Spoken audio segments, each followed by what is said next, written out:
बोलतो की मुंबई गोवा हायवे का रखडला याची इत्थंभूत पाहणी करत संबंधित गावकऱ्यांसोबत संबंधित म्हणजे जे काही रस्त्याला असणारे खड्डे, गेलेल्या भेगा, डायव्हर्जनचा अभाव, ह्याच्याने होणारे अपघात, या सर्वांचा GPS लॅटिट्यूड लॉंगिट्यूडचे फोटोज हे संबंधित यंत्रणेला देणार. म्हणजे माझी आपल्या आजतक आणि मुंबई तकच्या माध्यमातून देखील मी विनंती करतो की संबंधित पत्रकारांच्या माध्यमातून विनंती करतोय, हा माझा केलेला अहवाल हा संबंधित यंत्रणेपर्यंत पोहोचवा.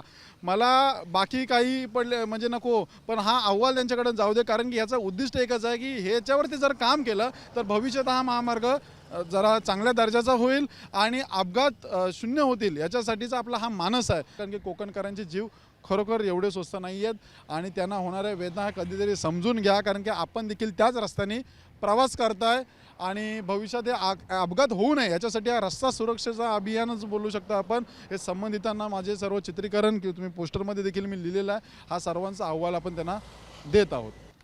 रायगड जिल्ह्यातच 1000च्या वरती अपघात झालेत, लोक मृत्युमुखी पडलेत आणि त्याचसोबत इतर ठिकाणीवरचे म्हणजे रत्नागिरीत देखील तसाच 900च्या वरती आकडा आहे.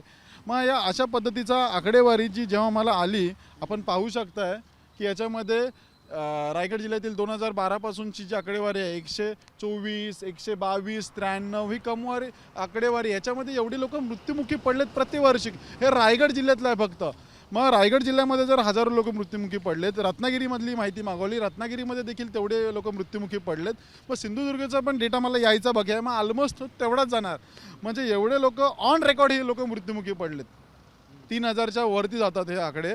मग ऑफ रेकॉर्ड किती असू शकतात? Manikchand Oxyrich, proudly Indian.